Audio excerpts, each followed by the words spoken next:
करे बात तो हर बात से खुशबू आए, वो करे बात तो हर बात से खुशबू आए, ऐसी बोली वही बोले जैसे उर्दू आए। उर्दू के अंदर आपसे मुखातिब होने के लिए बेकरार अयान कमाल में गुजारिश कर रहा हूँ कि वो अपनी तकरीर शुरू करें। मैं फिर गुजारिश करता हूँ जनाब डॉक्टर एस.एल. गुप्ता साहब और ठाकुर साहब से जो खुशबू घोल सकते हैं, सलीके से हवाओं में जो खुशबू घोल सकते हैं, बहुत से लोग बाकी हैं जो उर्दू बोल सकते हैं। बहुत से लोग बाकी हैं जो उर्दू बोल सकते हैं। जनाब सदर मोहतरम शरफुद्दीन साहिल साहब, मेहमाने मुअज़्ज़म मोहतरम रज़ा मुराद साहब, मेहमाने मोहतरम जनाब हामिद हुसैन साहब, आली मरतबा जनाब पप्पू असीम खान साहब, स्टेज पर मौजूद तमाम शोरा किराम, दानिशवरान और तमाम मुअज़्ज़िज़ हाज़रीन व सामईन, अस्सलामु अलैकुम व रहमतुल्लाहि व बरकातुहू।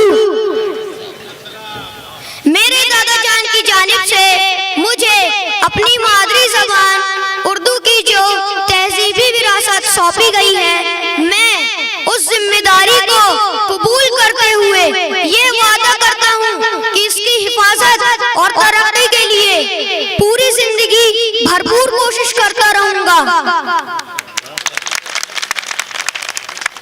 ये बात सच है कि किसी भी कौम की तरक्की और उसकी बका के लिए उसकी मादरी ज़बान का जिंदा रहना बहुत जरूरी है, और इंशाअल्लाह ज़बान उर्दू जिंदा और ताबिंदा रहेगी। आखिर तालीम हर किसी के लिए लाजिम है।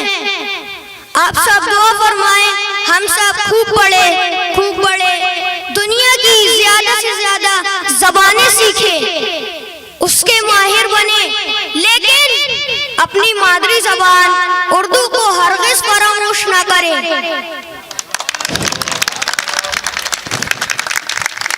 जज़ाकल्लाह। अंदाज़े बयां गर्चे बहुत शौक नहीं है, अंदाज़े बयां गर्चे बहुत शौक नहीं है, शायद कि उतर जाए तेरे दिल में मेरी बात, शायद कि उतर जाए तेरे दिल में मेरी बात।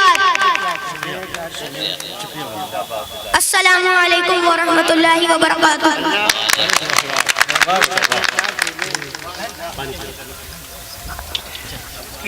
कि इस मौके पर जनाब हाजी फिरोज कमाल साहब का इस्तकबाल और एजाज़ किया जाना चाहिए, और वो हमारे दरमियान में तशरीफ़ रखते हैं। मैं जनाब जमीयतुल कुरैश के सदर मोहतरम जनाब अमीन कुरैशी और हाजी शब्बीर कुरैशी